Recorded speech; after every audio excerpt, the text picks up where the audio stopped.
Okay, I know there are many people in the room who have met Michael and Denna for the first time tonight. There are other folks that they haven't seen in 10, 15 years. So let me bring you up to date on what they've been doing. First of all, Denna Matergia received her English degree from Elizabethtown College. She also has a master's degree in elementary education from Boston College. Currently, she's a math specialist in grades 1 through 4 in the Milton Public School District. She's the co-founder and director of educational learning for the Broadleaf Health and Education Alliance. It's quite a title.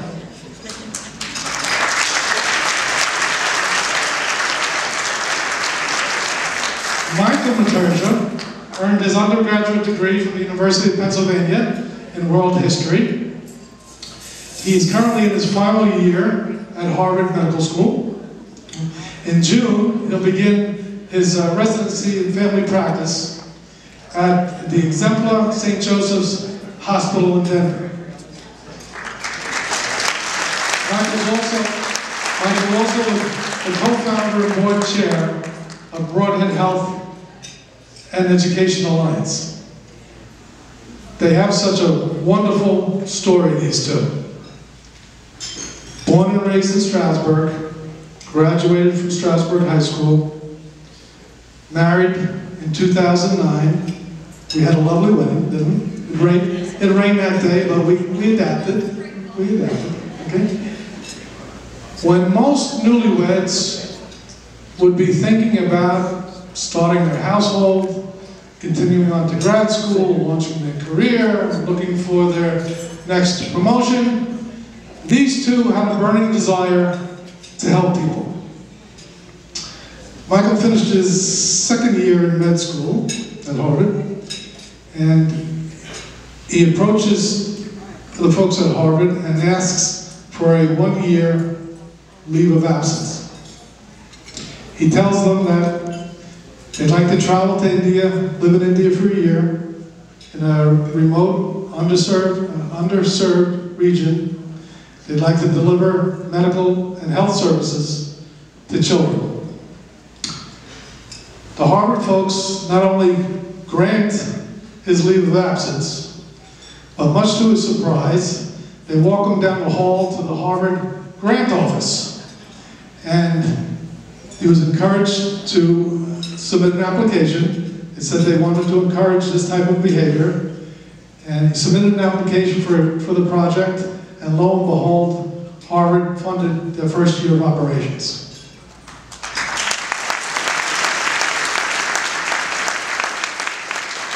They commence operations, and it's not long before they catch the eye of the Clinton Global Foundation. Michael becomes a Clinton Fellow with the American India Foundation, and they too provide additional funding. Michael and Denna are going to come up, tell about their journey. Ladies and gentlemen, a warm round of applause for two of Stroudsburg's finest, Michael and Denna Matergia.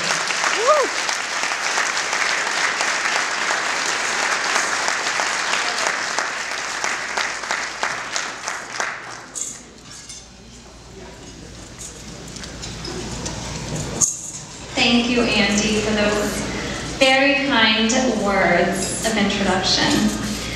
Before we begin this presentation, I want to thank everyone who's made this special evening possible. First, we need to thank Stroudsmoor Country Inn for believing in Broadleaf and for sponsoring this event.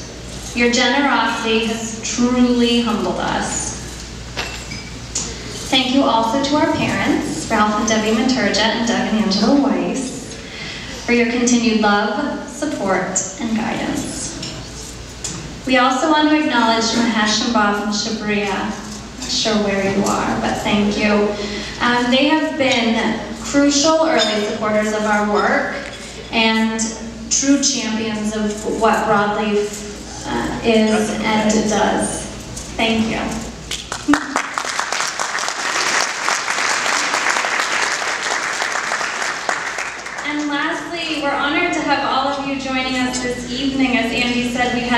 never intended for this event to be so well responded to. So thank you all for coming tonight for us to formally introduce Broadleaf Health and Education Alliance to you. It's really wonderful to be back here at Stroudsmoor, where Mike and I were married almost 4 years ago, which makes me feel old.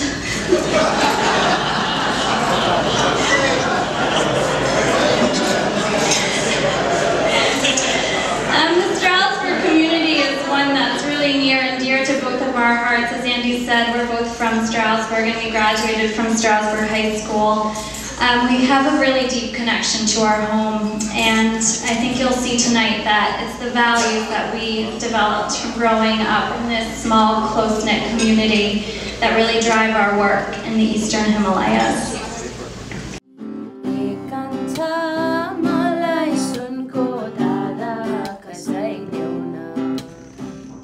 Broadleaf Health and Education Alliance is a U.S.-based nonprofit dedicated to developing innovative approaches through health and education in rural areas of the Eastern Himalayas. The Eastern Himalayas stretches from eastern Nepal into Darjeeling and Sikkim, the rest of Northeast India, and Bhutan. The landscape of this region is absolutely stunning, with the Himalayan mountains as a backdrop. However, it's very harsh terrain. The residents of rural communities throughout the Eastern Himalayas face stagnant economy, poor infrastructure, and struggling public health and education systems. Due to the difficult terrain, the remoteness of the region, the political instability, the fact that many of the inhabitants come from minorities, ethnic minorities, tribes, and other under-recognized castes, there has been a relative lack of focus within the international development community. Particularly Northeast India is deemed to be very sensitive or unstable and difficult to work in, and so there are only a handful of international NGOs that have tried to tackle the challenges faced by people that live there. We must never forget and never lose sight of the fact that our job is to bring change. To remove the tremendous barriers that the poor face to a better life, we must be audacious, we must take risks, and we must challenge conventions. Many development organizations accept that good intentions are good enough. Broadleaf rejects this idea. We make an explicit commitment to every community that we partner with, and when they honor us with a place within their community, we accept that we have a moral and an ethical obligation to maximize the impact of every single dollar invested.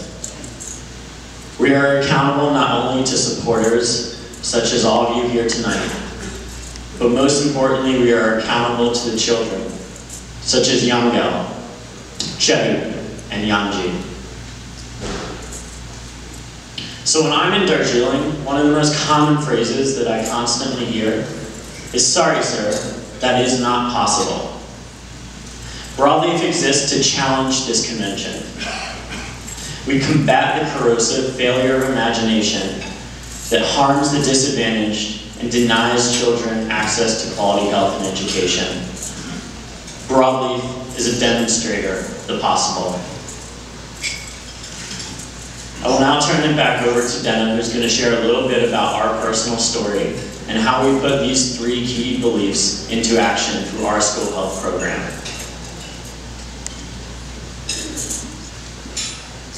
So I'm going to start by answering the question that Mike and I hear the most often. How did you end up in Darjeeling? And is that in India? It is in India. And the way we ended up there was that once Mike and I graduated from college, we were a little unsure about where our futures led, but we were certain that we wanted to make a change. So eventually we found ourselves on a tea plantation in rural Darjeeling with very little support and no idea what to do next.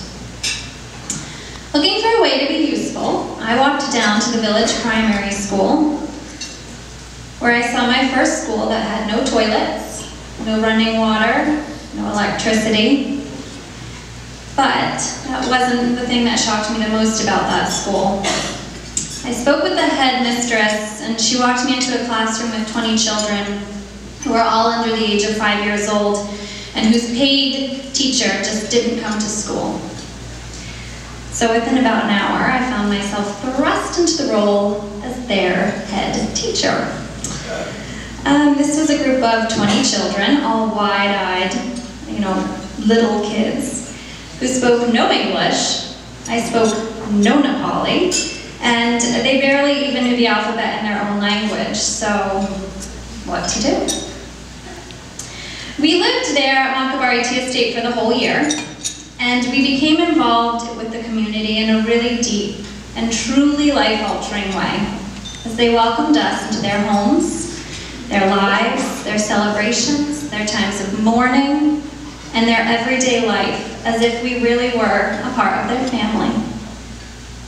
In response, Mike and I developed a real sense of purpose and belonging. We became active in many projects on the tea estate. Mike worked to create a digital system for the health records, and I continued to teach the nursery class. One of my students, Yantin, was about 3 years old when I first met him, and he didn't know the alphabet in English or Nepali. He was very defiant in the classroom. Yantin was a true little boy. He was finding ways to get in scrappy little fights during lunch break, or he would tell a joke in the middle of a lesson and the whole class would turn upside down with laughter. But over the course of the year, Yantin really became a hardworking kindergarten student who spoke in English. Recently, as Andy mentioned, Mike and I spent another year in India, in the same area, and I saw Yantin again, and we have a clip from our recent visit. And this is Yantin, one of my old students. This is a book. This is a TV. This is a TV. Yes. This is a computer. What's your favorite thing in the library? Favorite. Look out. Sheep on the track. Blue train make them run. Toot toot. That was amazing reading. That was so good. Awesome. He was reading to me there in beautiful English. It was like music to my ears. But that brings me to a little bit of a sadder note. So as I mentioned before, Mike was working to digitize the health records at the tea estate. And one day I was leafing through some of the old record books, and I noticed that Yantin should have a brother who would have also been in my classroom. He was just about a year older than Yantin, but Yantin's brother had died from diarrhea. So I was completely dumbfounded. How can you die from diarrhea?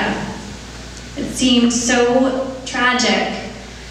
And then after a harder look through the record books, I realized that there were 7 or 8 more children who would have been in my classroom, but were also deceased from illnesses such as fever, diarrhea, and pneumonia. And it really broke my heart. And I just felt like there were ways that children should not have to face these horrible illnesses and be passing away from them. It doesn't happen here, and it's not fair to them. They just, regardless of where a child lives, they should not have to die from simple illnesses. So that led Mike and I to develop the initial framework for CHIP. CHIP stands for Comprehensive Health and Hygiene Improvement Program. Over the past 5 years, CHIP has developed into a model for comprehensive school health that Broadleaf is piloting in 7 schools in the Darjeeling Hills. CHIP is comprised of 3 interrelated parts, all aimed at creating a healthier life for the children and families in this resource-poor region. The 3 components of CHIP are health education, basic health services, and a healthy school environment. At the community level, CHIP is implemented by school health activists. This person is chosen from the community in which they live, and they are trained and supported by the CHIP team in Darjeeling and in the US. School health activists are strong, motivated, and well-respected individuals in their community.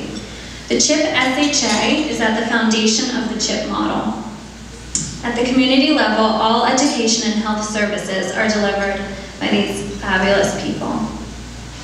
The CHIP curriculum takes a holistic approach to education and health knowledge, covering hygiene, nutrition, social and emotional well-being, disease prevention and management, germ theory of disease, and safety. Compared to a traditional teacher-centered classroom, where we place the mind of the teacher and the teacher just gives the information to the child, in this model we put the child at the forefront of the learning.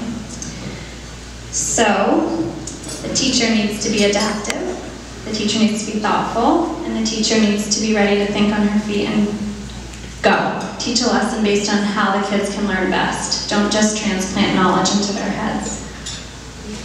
So, inside the classroom, students engage in things such as dramas, puppet theaters, board games, songs and rhymes, and poster campaigns. I will now pass it back to Mike, who will talk about the health component of CHIP. So I'm going to talk a bit about our approach to healthcare delivery. In rural Darjeeling, or in Darjeeling Hills, there's a real shortage of healthcare professionals that constrains the capacity of the system to care for the children that we work with. There are probably more pediatricians here in this room tonight than there are in a district with over 100,000 children. To tackle this human resource crisis, we use our school health activists to build a system of community-based care. In the school setting, they deliver direct care such as deworming and iron supplementation. Through a series of health screenings and exams, they identify the children that require further assistance. While the public and private health system in Darjeeling is limited, the real problem is the enormous treatment gap that rural children face. They have health issues that are absolutely addressable at the local level by the system in place, but it doesn't reach them. So our goal is to figure out how do we bring them into the system. We use the SHAs, who provide a crucial function of increasing access to care. When they identify a child in need, they facilitate the entire referral process. They work in solidarity and provide empathetic social support to the child and the affected family. So how this works in real life, I want to tell you a brief story, and this is about Preeti. Preeti is a 12-year-old girl who lives in a remote rural farming community of Singleton. Despite being 12 years old, Preeti is still in the first grade. She suffers from an undiagnosed medical condition that prevents her from reaching her full potential academically and physically. When I first met Preeti, she couldn't run more than 5 to 10 yards because of severe chest pain.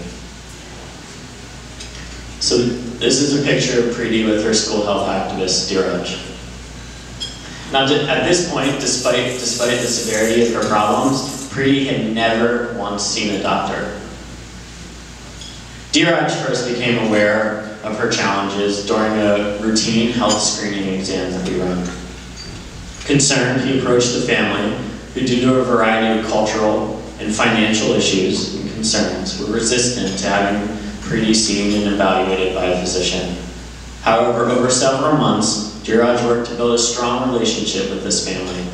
By providing empathetic support and solidarity, recently Dheeraj was able to finally have Preeti brought to Darjeeling to be evaluated by a pediatrician. Preeti's journey to better health continues. In the coming months, she's scheduled to travel to Bangalore to meet with a pediatric cardiologist. But I believe that Preeti's story really illustrates the power of our model and our school health activists to link marginalized children in rural Darjeeling with the formal health system. As a local community member, DRH was able to diligently break down the initial barriers to care and ensure that Preeti received the evaluation that she so desperately needed.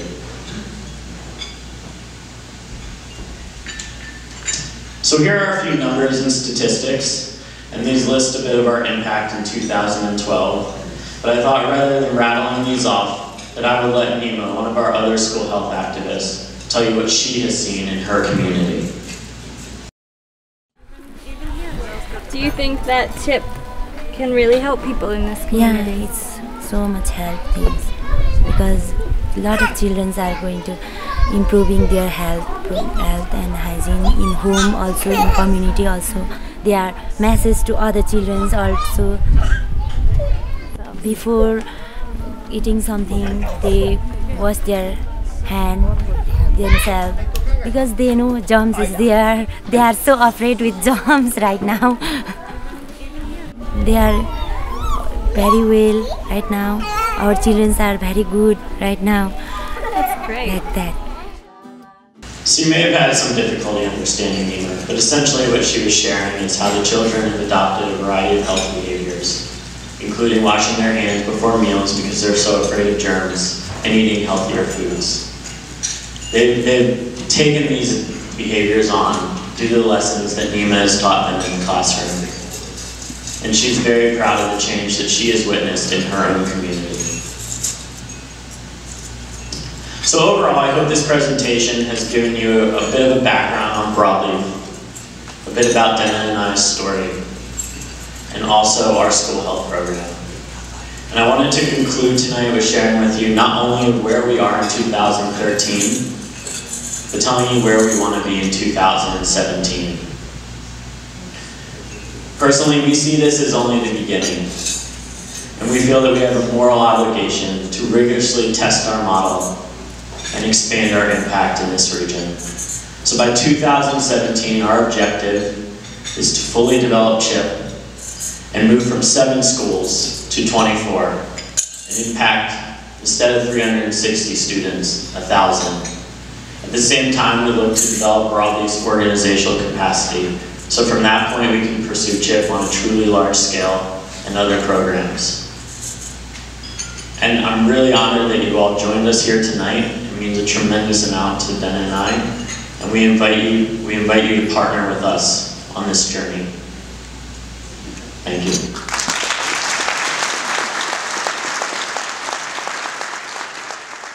Unique pleasure of being here, and I'm an eyewitness to this entire Broadleaf Health and Education Alliance that Michael and Denna have worked hard to set up. I have been there last summer, and my son wanted to volunteer with Michael. Michael was very gracious in allowing my son to come and volunteer for the summer.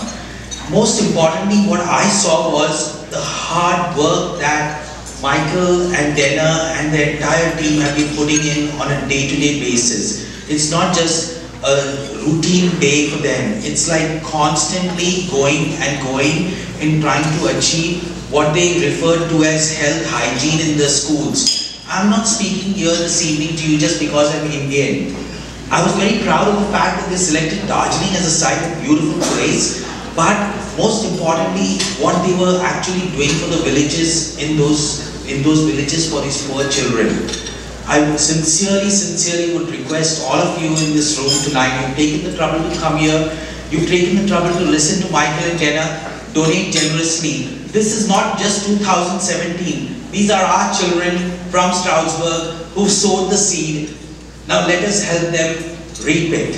Let them help us, let us help them grow further.